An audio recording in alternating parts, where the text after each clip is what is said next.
Oi, gente! Então, hoje eu vou apresentar para vocês o que eu vi de mais importante aqui no quarto e último dia do Congresso da Sociedade Americana de Endocrinologia, Endocrine Society.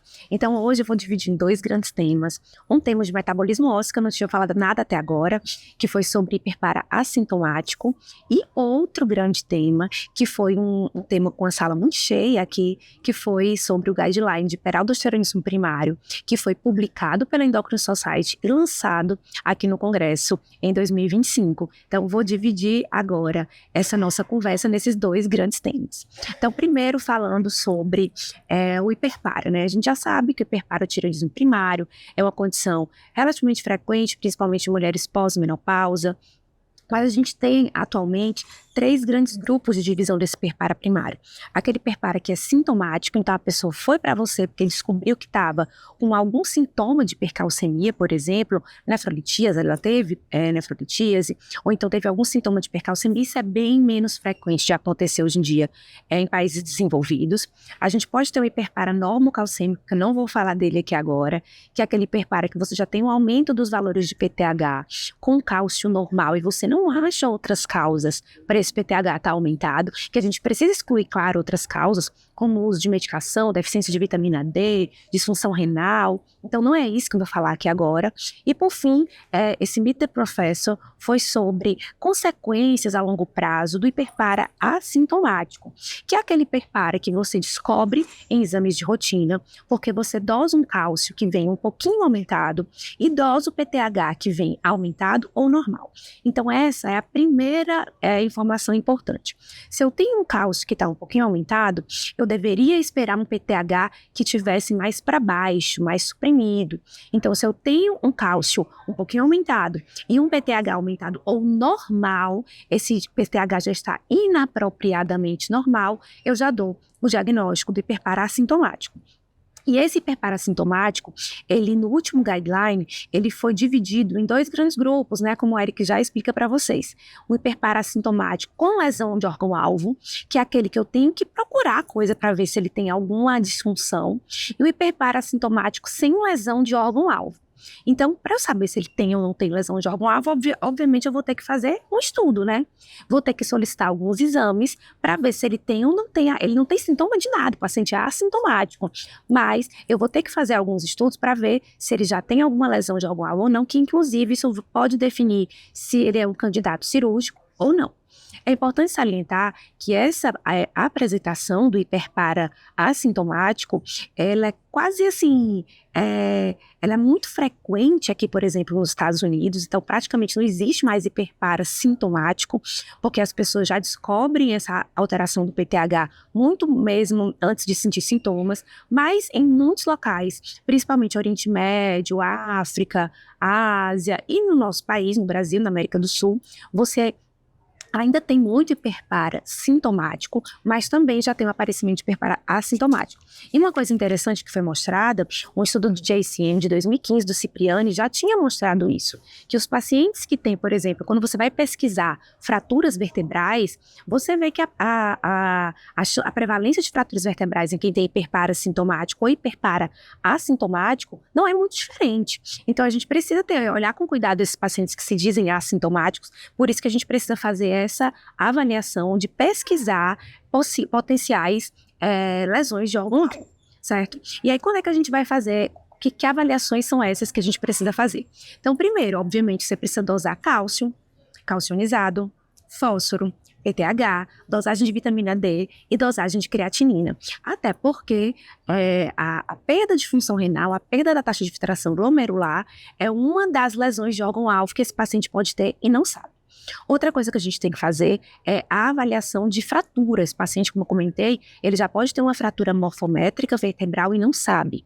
Então, além de você ter que fazer densitometria óssea, é importante que você faça essa densitometria óssea com a avaliação de fraturas vertebrais, seja com raio-x ou seja com VFA, por exemplo, que é aquela é o Vertebral Fracture Assessment, que é um software lá na densitometria que mostra para você se tem perda de altura vertebral ou não, o que infere que esse paciente tenha tido fratura morfométrica ou não. Outra coisa que você vai ter que fazer para esse paciente vai ser ultrassom de vias urinárias, para ver se ele não tem nenhum sinal de nefrolitíase, de nefrocalcinose, porque lembra que ele é assintomático, mas pode ser que ele já tenha nefrolitíase e nem saiba. E outra coisa que você não pode esquecer de fazer é a calciúria de 24 horas. Então, a calciúria de 24 horas, ela tinha saído das indicações cirúrgicas no penúltimo consenso e voltou à tona no último consenso como indicações de tratamento cirúrgico dos pacientes que têm hiperpara assintomático, certo? Então, existem essas indicações cirúrgicas que a gente vai revisar agora, não mudaram, né? Então, foi Meet the Professor, foi uma aula de revisão de literatura, não mudaram, eles ainda estão condizentes com os últimos guidelines que foi publicado já tem mais ou menos uns 2 anos, sobre o manejo do hiperpara primário assintomático, então não mudaram. Então, quais são as indicações para você oferecer cirurgia para o seu paciente que você deu o diagnóstico de hiperpara, mas o paciente ainda está assintomático? Lembrando, e não custa lembrar isso, que o diagnóstico do hiperparatireoidismo primário, ele é um diagnóstico laboratorial de uma hipercalcemia PTH dependente. Os exames de imagem, como a cintilografia de paratireoide, a ultrassom de paratireoide, tomografia 4D de paratireoide, isso só serve para localizar a paratireoide quando você já está indicado a operar. Então, muitas vezes a pessoa cai nessa ideia de só operar o paciente se detectar isso no exame de imagem. Isso muitas vezes é uma coisa que o cirurgião de cabeça e pescoço exige, né? Mas não é o correto. O diagnóstico do hiperparatireoidismo primário, ele é eminentemente laboratorial e esses exames de imagem servem só para você direcionar, falar para o cirurgião qual a paratireoide que ele vai abordar. Mas aí, relembrando, então, voltando aqui para a gente falar, quais são as indicações são as indicações formais de você oferecer a cirurgia da paratireoidectomia para aqueles pacientes com hiperpara assintomático. Primeira delas, quando eu tenho um valor de cálcio acima de 1 ponto do limite superior da normalidade, então isso já denota uma hipercalcemia mais importante. Segunda delas, quando eu tenho osteoporose densitométrica, ou então quando eu tenho fraturas assintomáticas. Então, a gente sabe que muitas das fraturas vertebrais são assintomáticas, então se tiver fratura também é indicação. Quando eu tenho uma taxa de filtração glomerular menor do que 60 ml por minuto, ou nefrolitíase, então também são indícios de acometimento renal. Aqueles pacientes mais jovens, então menos de 50 anos, então a gente sabe que esse paciente vai ter muito tempo de vida pela frente para desenvolver as complicações do hiperpara. E por fim, que foi a última recomendação mais diferente, que foi o nível de calciúria. Então, pacientes com calciúria, homens acima de 300 miligramas nas 24 horas e mulheres acima de 250 miligramas nas 24 horas também devem ser oferecidas a possibilidade cirúrgica. E aí, quando a gente fala que deve ser oferecida a possibilidade cirúrgica, é porque isso não está escrito na pedra, né? Tem paciente que não vai operar, tem paciente que não tem condição cirúrgica, tem paciente que não quer operar. E aí, para aqueles pacientes que não querem operar, você também tem que dar alternativas de tratamento, certo? Então, quais são essas alternativas de tratamento para o hiperpara assintomático que tem indicação de operar, mas, por exemplo, às vezes que não quer operar? E aqui para aqueles que não têm indicação de operar também. Então, primeiro, o paciente deve se manter com uma boa ingesta de cálcio. Então, a gente não pode restringir a ingesta de cálcio, porque isso vai aumentar os níveis de PTH. Então, deve ser mantido entre 1.000 e 1.200 miligramas por dia de ingesta de cálcio. Em segundo ponto, a gente deve manter esse paciente com nível suficiente de vitamina D. Então, níveis de vitamina D acima de 30 são recomendados para esse paciente que não vai operar e que você vai seguir esses pacientes. Outra recomendação possível é o uso de bifosfonato, ou denosumab, se o paciente tem indicação, por exemplo, ele tem uma osteoporose densitométrica, mas ele não quer operar, não tem condição de operar, então você pode tratar essa baixa massa óssea, essa osteoporose, com antirreabsortivo. E por fim, o uso do Sinacal 7. Então, o Sinacal 7, um calcimimético, também é uma opção terapêutica possível para aqueles pacientes com hiperparatireoidismo que não vão operar, mas tem que lembrar que nesse caso o Sinacal 7 vai melhorar os níveis de cálcio, vai melhorar os níveis de PTH, mas não vai ter efeito sobre a perda de massa óssea. Então é importante você saber o que é que está afetando mais seu paciente, se é a perda de massa óssea, ou então se é a questão dos níveis de cálcio, para definir uma conduta terapêutica não cirúrgica, tá?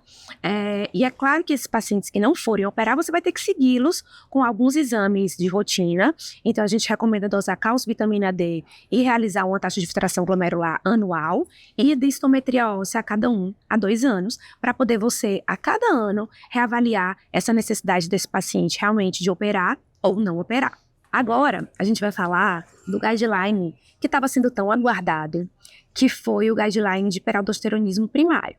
Então, esse guideline de hiperaldosteronismo primário, o anterior já era bem antigo, né, como eu já comentei, e a gente precisava realmente de uma atualização de acordo com as evidências que a gente teve recentemente, né? Então, é um guideline que foi publicado agora, no dia 14 de julho de 2025, já foi publicado e foi apresentado hoje, no último dia do Endocrine Society. Então, por que é importante que a gente estude e trate adequadamente o hiperaldo primário? Então, primeiro, é uma causa muito comum de hipertensão. Então, mostraram que até 6% do paciente que você vê lá na atenção primária, ele tem hiperaldo primário. Então, é uma prevalência muito grande, a principal causa de hipertensão secundária. E se a gente não investigar, a gente não vai tratar esses pacientes. E são pacientes que, no final das contas, em todos os estudos populacionais, só 2 a 3% fazem screening. Então, é muito pouco a quantidade de screening que vem sendo feita. E o que é mais importante dos pacientes com hiperaldo é que eles têm um risco cardiovascular aumentado em comparação com os pacientes hipertensos essenciais.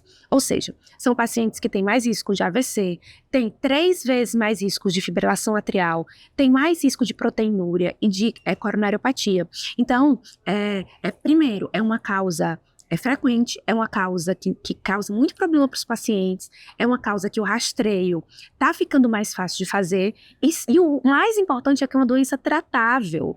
Então, por exemplo, o tratamento com bloqueador de receptor de aldosterona, né, bloqueador do receptor mineralocorticoide, ele melhora todos esses desfechos, mesmo que você não faça cirurgia. Então, é super importante que a gente dê o real valor, tanto do rastreio quanto do tratamento do hiperaldo. Então, vamos falar de 3 pontos principais aqui de mudança desse guideline. O primeiro ponto foi sobre screening. Então, no último guideline, tinha lá as recomendações de screening de hiperaldo primário, de acordo com os níveis de pressão, de acordo com um bocado de coisa. Agora, nesse de 2025, isso mudou. Então, agora, a Endocrine Society sugere que todos os pacientes hipertensos tenham o diagnóstico, o screening de hiperaldosteronismo feito. Justamente por esses fatores que eu comentei até agora. É um screening custo-efetivo, que vai acabar diminuindo muitos eventos adversos cardiovasculares. Ele coloca uma ressalva de que em locais em que tenham poucos recursos, talvez você não vá poder fazer isso, e você, se suspeitou de um hiperaldo, trate logo com bloqueador de mineralocorticoide. Mas, como recomendação do guideline, fica a sugestão de fazer o screening para todos os pacientes hipertensos. Beleza. Como é que é feito esse screening? O screening não mudou, é o tradicional dosagem de aldosterona sobre atividade plasmática de renina ou sobre dosagem de renina direta. E aí, quanto a isso, uma informação muito importante é que a gente não precisa tirar antihipertensivos para fazer esse rastreio, porque isso é o grande problema do rastreio do hiperaldo. Nos últimos guidelines tinham dizendo que você tinha que tirar drogas como IECA, BRA, bloqueador de canal de cálcio, beta-bloqueador, e tinha que colocar outras drogas que interferem menos com o eixo para aí sim fazer o rastreio. Aí, meu filho, nessa história ninguém fazia rastreio, porque é uma coisa que dificulta muito esse rastreio. Então, esse guideline, ele reforçou que você não precisa tirar nenhuma medicação. Agora, se você não tira nenhuma medicação, por exemplo, e o paciente vem com... Você acha que ele realmente tem hiperaldo, porque ele teve hipocalemia, porque ele tem uma hipertensão refratária, e de repente ele vem com um rastreio falso negativo, aí você pode pensar que aquele rastreio falso negativo foi por alguma medicação que ele estava fazendo uso, como IECA, BRA, e aí, de diurético. E aí, nesse caso, pode ser que você precise fazer a retirada da medicação. Mas ela não é recomendada, essa retirada da medicação, para todo mundo, como era antes, certo? E aí, se for retirar, a recomendação persiste de retirar 4 semanas antes os bloqueadores dos receptores de mineralocorticoide e tirar 2 semanas antes os beta-bloqueadores, por exemplo. Então, esse algoritmo, ele continuou, da forma do rastreio, continuou a mesma. E aí, em relação aos pontos de corte. Então, antigamente, a gente só dava valor mesmo para o valor da ALDO sobre a atividade plasmática de renina, né, a relação. E, atualmente, ele colocou como se os dois sendo importantes. Então, tanto a atividade plasmática de renina baixa quanto a aldosterona alta, você, obviamente, vai fazer a relação, mas a renina suprimida, ela é uma condição fundamental para que você considere que esse paciente tem hiperaldo. Então, lá no algoritmo do rastreio, vocês vão ver que vai ter renina suprimida, atividade plasmática de renina menor do que 1 nanogramas por ml por hora e uma relação ALDO sobre a atividade plasmática de renina acima de 20, confirmando esse rastreio do hiperaldo primário, certo? E aí todas aquelas coisas que eu já comentei. Se você faz isso sem tirar nenhum remédio. Se você não tirou nenhum remédio e de repente acha que aquele paciente é muito possível que ele tenha hiperaldo e não deu certo aquela relação, é quando você vai tirar algum remédio, tá? Então, em relação ao rastreio, é isso. Outra grande questão em relação ao diagnóstico do hiperaldo são aqueles testes confirmatórios. Então, sempre que a gente vai dar aula, a gente fala daqueles testes confirmatórios, teste de infusão salina, teste do captopril, teste da furosemida. E o que é que esse guideline ele recomenda? Ele recomenda, isso é uma coisa muito importante, que seja mudado o nome. Não é para a gente falar que é um teste confirmatório, é para a gente falar que é um teste de supressão de aldosterona. Porque quando eu falo que é um teste confirmatório, seu José, você vai fazer um teste confirmatório dessa sua doença. Aí o teste vem positivo, na realidade ele não confirma 100%. E se o teste vir negativo, ele também não afasta 100%. Esses testes não são muito bons. Então, o nome do teste deve ser um teste de supressão de aldosterona, certo? Então, primeiro, partindo desse pressuposto. Ele vai falar que vai ter vários testes de supressão da aldosterona, mas, como tem vários aí no mundo, no guideline ele vai colocar só 3 possivelmente indicados, que é o teste da supressão salina, o teste da ingestão do captopril e o teste da sobrecarga de sódio oral, tá? Mas esses testes, que eu acabei de falar que não devem ser chamados mais de confirmatórios, eles não devem ser realizados para todo mundo. E isso antes a gente tinha que fazer para todo mundo, agora não mais. Então, para quem está indicado você fazer esses testes de supressão de aldosterona? Então, primeiro, se você tem um paciente que tem uma aldosterona já muito alta, acima de 20, com uma hipocalemia, esse paciente não precisa fazer teste nenhum. Ele já tem uma probabilidade altíssima de ter hiperaldo primário, ele não faz esse teste de supressão de aldosterona. Primeiro ponto, para quem não fazer. Segundo ponto, se é um paciente que você confirmou que tem hiperaldo pelo rastreio, mas ele tem uma aldosterona mais para baixa, sabe? Uma aldosterona menor do que 11, de acordo com o guideline, por exemplo, ele vai ter pouca probabilidade de lateralizar ali nos testes. Então, eu não faço também esse teste de supressão de aldosterona. Eu só vou fazer o teste da supressão de aldosterona se é um paciente que é candidato à cirurgia e que ele está ali no intermediário, nos valores intermediários no rastreio. Então, para ficar mais claro, se é um paciente que é candidato à cirurgia e que já tem aldosterona muito alta com hipocalemia, não faz teste de supressão de aldosterona, os antigos testes confirmatórios. Se é um paciente que nem quer operar, ele não faz teste confirmatório nenhum. Ele nem quer operar, então nem faz. Agora, se é um paciente que talvez queira operar, mas que tem um valor de aldosterona ali limítrofe, ali entre 12 e 20, aí você faz o teste de supressão da aldosterona, que nem é para confirmar, é só para você acrescentar essa informação aos dados da tomografia e do cateterismo, certo? Então, a tomografia de adrenais e o cateterismo continuam sendo imprescindíveis para aqueles pacientes que vão operar, com a possível exceção, que já tinha antes escrito, daqueles pacientes que têm hiperaldo muito clássico e que detectam adenomas acima de 1 centímetro em pacientes abaixo de 35 anos. Então, como esses pacientes muito jovens têm poucas chances de aquele adenoma ser um incidentaloma, ele passa direto para a cirurgia. Todos os outros casos que você optar por operar, ele vai ter que passar pelo cateterismo. E aí é o grande gargalo dessa questão do tratamento adequado do hiperaldosteronismo primário é a realização do cateterismo, que é muito pouco disponível. E aí ele falou isso várias vezes na aula. Se você não tem cateterismo disponível, trate com bloqueador de receptor de mineralocorticoide. Você já vai estar fazendo grande coisa para o seu paciente, desde que você trate adequadamente. Então, se você optou por não operar, se você não tem cateterismo, se você optou por se você caiu ali nas recomendações de não ter aqueles exames de testes confirmatórios, ou então de não ter cateterismo, ter tomografia, mas você tem um rastreio positivo, trate esse paciente com bloqueador do receptor de mineralocorticoide, que você já está fazendo muita coisa para ele.